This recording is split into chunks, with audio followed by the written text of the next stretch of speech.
What's up out there, everyone? Marty Schwartz here. We're at Marty Music right now. We're hanging out in Nashville, Tennessee. We got amazing guitar players in the house. We've got Kirk Fletcher. We've known each other for a little bit here, and it's so nice to be shooting something with you. And then we've also got Eric Krasno here. Yes, this is like, the man. we got some amazing guitar vibes going. So you spent a lot of time in LA, but now you live here in Nashville, right? The amount of soul, blues, funk, R&B musicians that are actually here in Nashville now is I think really exciting. So I was kind of curious, like, what your initial inspirations were, like when you picked up a guitar. I grew up playing in church, and my older brother, Walter, is the person that put the guitar in my hands. Got it. So he was 17 years older than me. So you can imagine, if I'm 47, he was 17 years older, the record collection, the stuff he was listening to was all the stuff that we love. Yeah, of course. All of the 70s funk, R&B, Jimi Hendrix, you know, all that stuff. Yeah. So I was really coming from the gospel thing and like... Yeah, I hear that, all that beautiful chordal stuff in your playing. Did you do a lot of like accompaniment? Yeah, without an organ at first, you know, so you had to learn. Because my brother was a real stickler on chords and things, you know, and I don't think I know that many chords, but, you know. Well, it all comes from that, you know, like having an older brother, having someone in your family that has cool taste. When did you kind of start finding those blues guys? You know what happened really was it was a kind of a connection because my parents are from Pine Bluff, Arkansas. And they would talk, and they're, you know, like my dad was born in 31 and my mom was born in 42. So they kind of grew up in the thick of all of that like blues and all of that music. So they would name these names like Muddy Waters or Howlin' Wolf. And as a little kid, I was like, man, these names are cool. You know, it always kind of like mystified me. You know, I'd be like, man. So that was always there. And then the gospel thing is so close. They're like, you know, sister and brother. So that kind of connection I just naturally gravitated towards that all throughout the funk and R&B and all rock, you know, like Eddie Van Halen, all of that. But it was always this undercurrent of, you know, like the real like quartet and blues. Did your brother play guitar? Oh, yeah. So you were just like, he was like your hero, basically. Of course. Yeah. Absolutely. Do you remember the first like little thing you could play on guitar? Was it like a little like, do you remember, or was it a chord or like a song? You know, well, I kind of hit the ground running playing gospel music. So it was all based around like. Keep going. You know, that kind of thing. Keep going, man, keep going.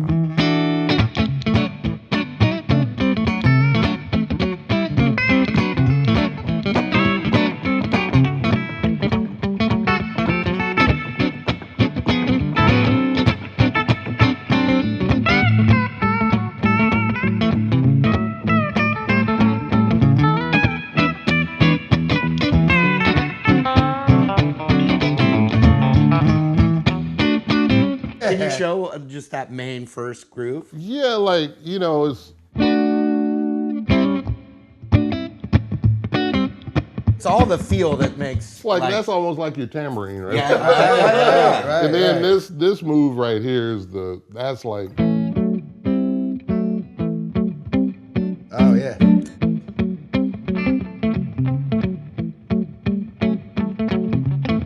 So that's really from Dave, that's hitting the ground running. Yeah. And then you had like, you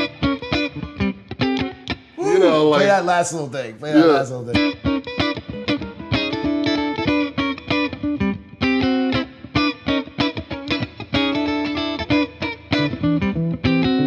You know, funky stuff by Kool and the Gang. You know? So it was really that kind of stuff. And then, you know, like,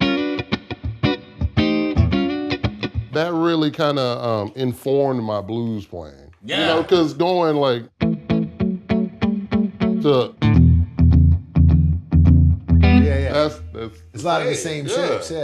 When you do your own gig, do you sing like I sing all night. I only do a couple instrumentals, which is scary. Did you always sing? You sing in church coming up? When did that develop? Maybe like about 7 years ago. So it's like, it's new, and it's definitely a work in progress, but I definitely could never see myself not singing anymore though now, because you know, you start to, like literally in front of people is how I done the transition into writing songs and singing and all that. like on gigs. I've been writing songs for a long time and then got like sick of like waiting for the singer to show up, essentially, in a simple term. Yeah. But it was like, okay, well maybe I should just start trying to do it myself, and being able to put on a show as a trio or whatever, or even by yourself. Yeah. It's freeing. It's to so be able to do freeing. that. And so how long have you been out doing your solo thing now? Maybe about 2008 to 10, somewhere in there. Yeah, I started, just started singing one song at a time, scared out of my mind. And then I started going to Europe a lot, from LA to Europe,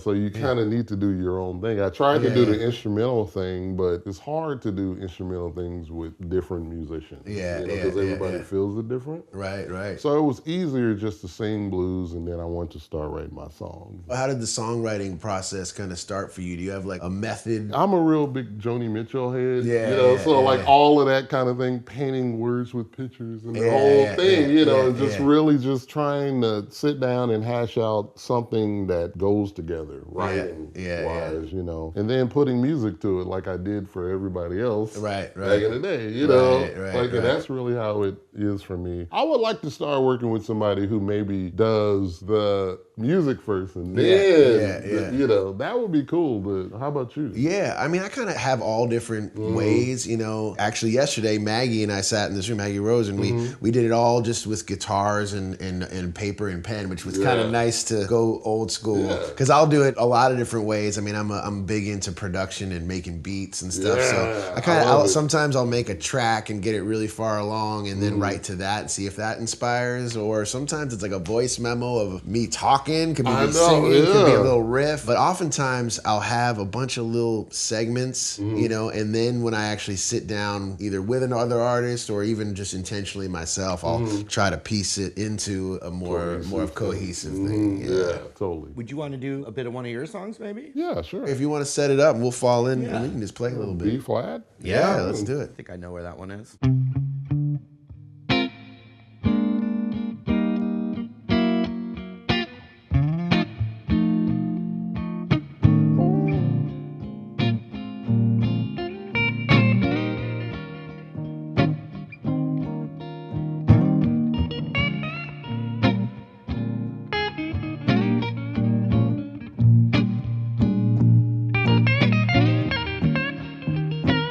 Oh yeah.